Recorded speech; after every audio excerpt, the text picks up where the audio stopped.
All right, guys, welcome back to the garage. It's Tush coming at you. It's Labor Day 2025, so we figured we'd do some labor today. Working back on the 2002 Porsche Boxster here, and we'd been waiting on some parts, and most notably, we were waiting on some brake parts. So, as you can probably see here on the passenger side, we've got new drilled and slotted rotors. You can't see it's got new pads on it. We're about to do the same process on the driver's side, so I thought I'd take you along the way and show you how that's done. Once we do the fronts, we're going to do the rear, do the same thing. I'll do a dry fit or a trial run on the passenger side, and we'll show you how it's done on the rear driver's side. All right, let's get to work. All right, welcome to the driver's side front, and I'm assuming that you have some parts to work with. So I've got our drilled and slotted rotors standing by. Again, the drilled and slotted are handed, so you got to make sure that you're working with the correct rotor on the correct side of the car. Normally they're labeled left and right. Normally the left side assumes that if it's a left-hand drive car, that this will be for the left-hand side of the car. So if it's right-handed, obviously it'll be the passenger side. So we've got the left-hand rotor standing by. We've got some ceramic pads over here. We've got a new fitting kit, which is new spring and pin. We'll show you that shortly. Unfortunately, the only thing we didn't get are the new, we didn't get new brake sensor harnesses or a harness for this side. So be careful about taking this. Hopefully we'll be able to reuse this. We were able to use it on the passenger side with no issues. We were able to make sure we got it out without breaking any of the electrical connections, so we're good there. Anyway, let's go through this step by step. All right, I'm not following any particular manual as far as the structure of disassembly is concerned. I'm just doing what I think should be done. So the first thing I'm going to do here is I'm going to actually remove this little bolt here. You'll see this little 10 millimeter fastener here, which holds this bracket on where the brake line is attached to. And we want to be able to basically get that free floating away from this upright so that when we go to remove the caliper, we can actually swing the caliper away and hang it freely from the suspension up here to get it up and out of the way. So we'll go ahead and remove that 10 millimeter bolt at the moment and move on to the next step. All right, here's that little 10 millimeter bolt removed. You won't be able to move this yet. You can see it's a little bit free floating, but remember this is attached to the hard line still. So until you actually remove the caliper, it's not going to go very far away from the upright. So that's detached. We'll move on to the next step, which is to pull this little pin here, which retains the pad. So you'll see a little clip here, probably right there. Just going to get a pair of needle nose pliers and pull this little clip out. This will allow us to remove this retaining pin. All you want to do here is you want to get yourself a pin punch. Once you remove the pin, and you can actually punch the retaining pin towards the inside of the wheel well, you got to watch because this is a spring clip here that retains the pads, and this is spring loaded, so this is going to spring once you get through. So just be aware of that. This has a little bit of tension built into it to retain the actual pads in there. So we'll go ahead and we'll remove that and push the pin out. All right, let's go ahead and move this little pin, and just a pair of needle nose should pull straight out. So there you go, there's the little pin. We'll set that aside. And again, now we're just gonna get something to push this pin out here. We're just gonna push it this way, back out towards the inside of the wheel well. You notice there's a little hole, I'm not sure if you can see it in the video. You can probably see it here. There's a little hole in the pin where that clip fits through, just right here. So you wanna make sure when you push this pin back in on reassembly, you want to orient it the same direction so you can get that pin pushed back in. So just kind of make note of that while you're there. All right, we're in the process of removing the pin. You can see it coming out here just towards the inside of the car. And you can see now that it's past the spring retainer. So you'll see it's sprung up, basically, since it's no longer retained by the pin. So you could technically remove this, but let's continue on with removing this pin. Well, yeah, let's remove this pin first, and then we'll come back and remove this actual clip here. All right, you can see the old pin is just here on the floor, so that's being pushed out. Now, if you happen to use the old pins, you may want to clean those up on a little bit of a wire wheel or maybe a red Scotch-Brite just to make sure there's no rust or debris left on it. But we've got new pins as mentioned, so there's no need to use that. We'll throw it in the spare parts bin just for future use if need be. Anyway, we're at the point where we can now remove the spring clip. So again, it just should come off easily. Now you'll notice here that this actual wire harness for the brake sensors is actually clipped in down this little loop down here. So you're going to carefully remove this wire from this little tab down here before you actually can remove this pin. So we'll go ahead and do that now. You'll also notice that the wire for that sensor also runs through the outside of the caliper. There's a groove for this wire here. So just kind of make note of that. All right, there's what that spring clip looks like outside of the car. Again, with that little tab retainer down the bottom here for the wiring harness that we just unclipped. So that just fits in like that when it goes back on the car. You need to remember to actually clip the wire back in before you put the retainer back in. Otherwise, you won't have enough space in the cable to actually fit this under, and you'll actually have to remove everything. So remember to fit the cable back in before you put the spring clamp down when you're reinstalling. All right, at this point, I like to try and spread the pads out a little bit and compress the pistons back into the calipers. And since I'm not using these rotors or these pads again, I can probably stick a screwdriver just down in here, tap it down lightly, and then pry the screwdriver back. If you're planning on using the rotors, I don't suggest that you actually do that because you might actually put a pit in the rotors. But since we're not using any of these components anymore after this, we don't have to worry about damaging things. So let's go ahead and do that. We'll pry this a little bit to push the pistons back in the calipers so we can remove the pads easily. All right, you can see where I've pried the pads back. You can see I actually damaged them with the screwdriver here in order to get this sort of a wedge in here to be able to push these pads back in. So we've actually pushed the pistons back into the calipers as far as we could to be able to get these pads out. And it's going to help us when we go to put the pads back in to have as much clearance as possible here on the actual rotor. So the next thing to do is to remove the pads, and they'll come out easily now with the sensor leads attached. And then we're going to carefully try to remove these. There are two little tabs on these wiring harness that you need to push and then just pull out of the caliper or pull out of the pads themselves to remove them. So we'll be very careful when we go ahead and do that. So let's go ahead and pull those out now and remove the harness.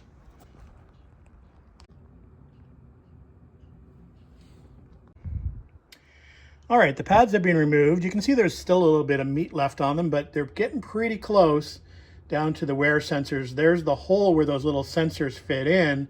And as soon as it starts to wear through that pad, obviously it's going to start wearing into the sensor, and that's going to set off a light on your dash saying you need to change your brakes.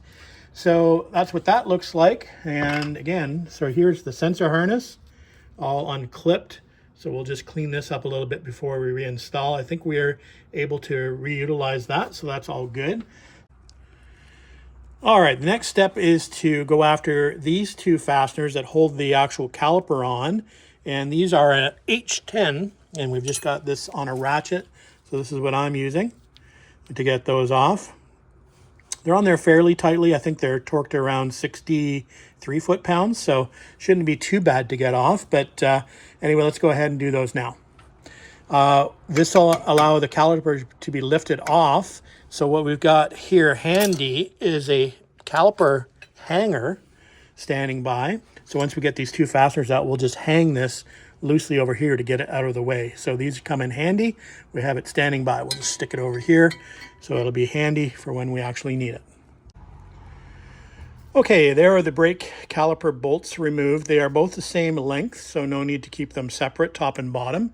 Here's the caliper just hung out of the way. So now we'll go on to actually removing the rotor. And that's pretty simple on these cars. Hopefully it's simple for you. You'll notice a couple of Phillips fasteners, one here and one here, that are holding the rotor on. Sometimes these can be seized and they might need a little bit of heat to get them out. Mine are actually coming out, which is great. So Phillips screwdriver, and we'll get those two fasteners out and we'll remove the rotor. All right, screws have been removed from the rotor face. So we should just be able to pull that off. Sometimes it needs a little bit of persuasion with a rubber mallet or a hammer. So we'll just give this a couple of taps and then that should pop off. Won't be able to film this as it's probably going to fall if I do. So anyway, I've just got my hammer standing by, a couple taps, and we'll lift it off. All right, while you're here, you might want to give your wheel bearing a quick spin. Make sure you've got No weird sounds happening or no weird binding. This seems to be okay. So we'll go ahead and install our new rotor. Again, as I'd mentioned, these are handed and are also front and back as well. So make sure you've grabbed the right one. We've got our standing by here. We're going to use some anti-seize on the little screws that hold the rotor back on, just in case we need to get that off in the future. That'll make it a little bit easier. So we'll use a little bit of anti-seize there and try not to get it everywhere. All right, so the rotor is back secured with the 2 screws. Probably a good opportunity now to spray this rotor down with some brake cleaner to clean it off front and back. There's a little bit of an access you can get now. So we'll go ahead and do that. We'll also re-clean it at the end, but it's probably a good idea to do it now before the next step, which is putting the actual caliper back on in place before we put the pads back in. All right, we've got the caliper reinstalled. These are just snugged up. They're not torqued yet.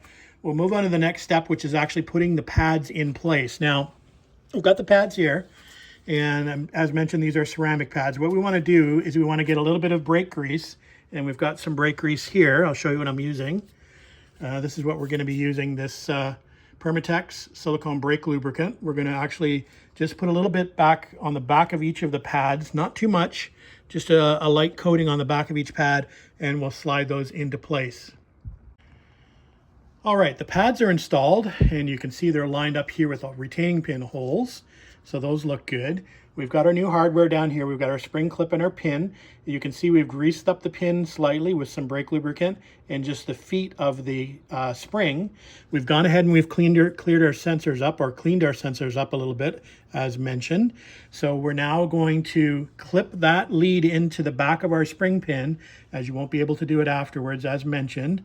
And we're going to carefully insert the sensors back in the holes. You can see one hole here and one hole here, probably. So we'll put those back in, make sure they're locked in place, and then we'll put the spring pin or the spring plate and the pin through to retain the pads. All right, so this is what this looks like. So we have the sensors plugged into their little ports and pushed down and locked away. We've got the cable run under this little pickup point here, and we've got the cable run through the little hole or the little slot here in the actual brake caliper. So we're about to go ahead and now cinch this retaining spring down with the pin. We'll push that through, and then I'll fix the little clip to keep it in place. All right, we've got the pin started above the spring clip. Just remember, you want to keep the orientation of this little hole here for your little lock pin to go through at the top. So we'll push this through until it bottoms out on the shoulder here, and we can't go any further. And then we'll put the retaining pin in. You might just want to be aware of the cable run. Obviously that runs above this pin and not below it. All right, everything is back together. So what we'll do now is we'll torque these bolts to 63 foot-pounds with the torque wrench, and we'll give the brake rotor one last clean with brake clean, and then this side will be done. We'll move on to the rears. All right, guys, we're at the rear of the car now and having a look at the rear brakes, and it's very similar on the rear as it is to the front, with one additional item that we need to cover off, and that is that there is actually a parking brake shoe or sort of like a drum brake setup on the inside of this rotor for the parking brake. So we'll get there when we get there, but until we do, we still need to go through the process of removing the brake caliper and the old pads out. So again, the first thing we're going to do is we're going to remove this. You'll see there's a 10mm bolt holding on this bracket, which holds this hard line.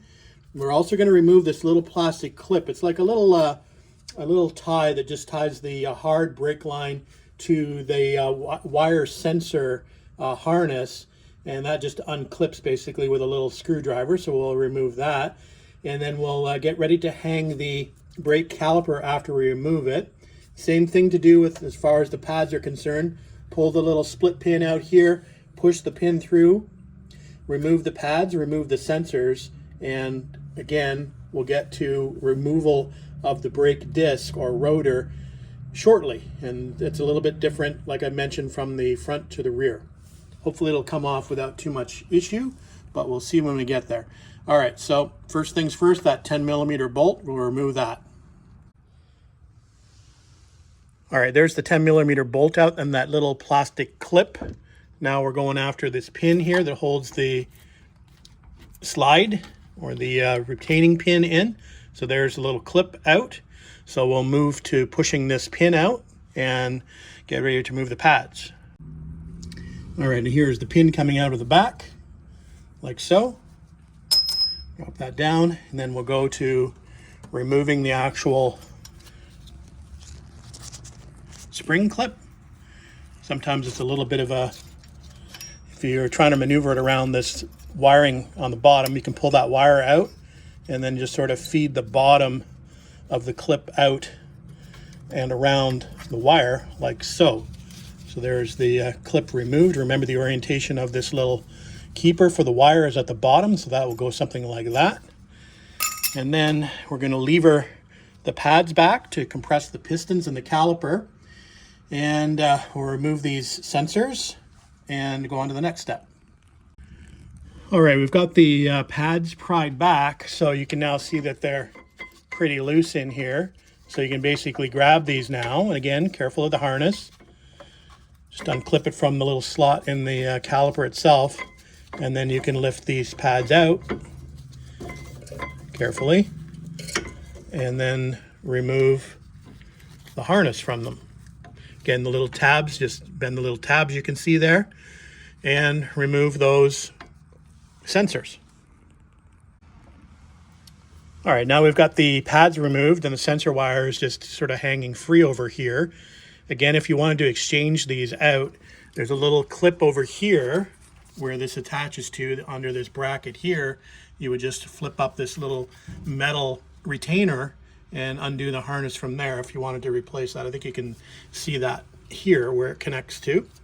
So anyway, we're going to go now to removing the calipers themselves. And that was that 10 M10 hex on the ratchet. So we'll go ahead and we'll do that now and hang that caliper up out of the way. All right, we've gone ahead and removed the two drum retaining screws, or the two rotor retaining screws. And we're just about to try to pull this off. Now, in some cases, you may not be able to. You want to make sure, first of all, that the emergency brake is released. Otherwise, you'll have no chance. And sometimes the pads for the parking brake will actually grab on the inside here. So we may have to slacken those off. But let's see if we can get this removed without having to slacken off the adjuster.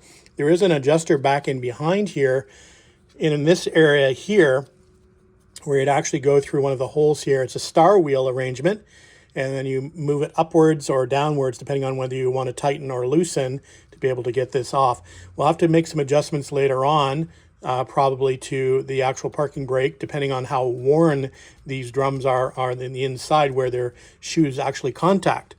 But we're hoping we're going to be okay. So we're going to make sure the brake is off. I believe it is. And then we'll attempt to remove this this rotor without having to do anything to get it off. All right, my rotor here came off very easily. No need to adjust that parking brake shoe arrangement. You can see it here. We'll just probably clean this up a little bit while we're there. We still have some meat left on the brake shoes, so we're good there. There is that star wheel for adjustment as mentioned, and you would, again, just activate that by sticking a screwdriver through one of these holes and moving up or down to adjust these shoes in or out. So again, we'll just clean this up with a bit of brake cleaner to make it look a little bit better, and then we'll go to the reinstallation process with the new rotors and pads. All right, we've cleaned up the adjuster wheel a little bit, and we've done a little bit of brake grease here. So that looks good. We put a little bit of anti-seize here just on the threads on the inside of where the screws for the brake drums will go. So that'll pick up that anti-seize when we feed that through. So I think we're ready to go ahead and reinstall the rear disc here. Make sure again that you've got the proper side. And we'll install those drum retaining screws, and we'll go on to the next step of putting the pads back in with the sensors, put the spring clip back on in the pin, and then we'll call this side done. We'll obviously check to make sure that the actual brake drums are actually contacting with the insides of the rotor hat to make sure that the emergency brake engages as it should. So that's where we're at. Okay, the retaining screws are back in. So again, make sure you take the opportunity at this point to clean your brake disc with some brake clean, which we have standing by over here. Then we'll move on to the next step. And we'll do another re-clean before the end of the process, but we'll do an initial clean here at this phase. All right, caliper is back in place now. Still haven't torqued up the bolts, but it's just back in place. So now time to refit the new pads in place along with the sensors. So we'll go ahead and do that now. Got our spring clip and our pin standing by with just a little bit of grease on it. We'll spread that out a little bit, but just ready to go back on as well. So that's standing by. So let's grab our pads and put those back in. All right, pads, spring, pin, and sensors are back installed. So we'll go ahead and we'll do this little 10mm little bolt. All right, guys, got the rear passenger side wrapped up. Just wanted to make quick note that we did torque up the calipers to 63 foot-pounds on both the passenger and driver's side. So I wanted to make mention not to forget that. No issues with the passenger side. It's exactly the same as the driver's side. We did check the emergency brake feel. Number of clicks is about 5 up, which was what it was at before. So we're good there. I did want to make one mention of the caliper holding bolts, or the caliper bolts, the two of them, the M10 bolts. They do suggest in the Porsche manual that they should be replaced as they're a wear item or a stretch item. Very similar to like something like a cylinder head bolt. They actually have a stretch into them, built into them. So they do suggest that you actually replace those. Now, of course, I've gone ahead and I've reused mine, so I'll leave that up to you to decide whether you want to reuse or purchase new. Anyway, we'll call an end to this project. I'm going to do a little bit of prettying up here of these calipers. I've got a POR 15 caliper painting kit. We're going to paint these calipers red. I won't keep you here for that. Maybe I'll show you a quick photo of that afterwards. But other than that, the only thing left to do is to get this car driven and to actually scrub those brakes in according to the procedure that the manufacturer sends. So anyway, guys, thanks for watching. Thanks for commenting. Thanks for subscribing. We will see you on the next video.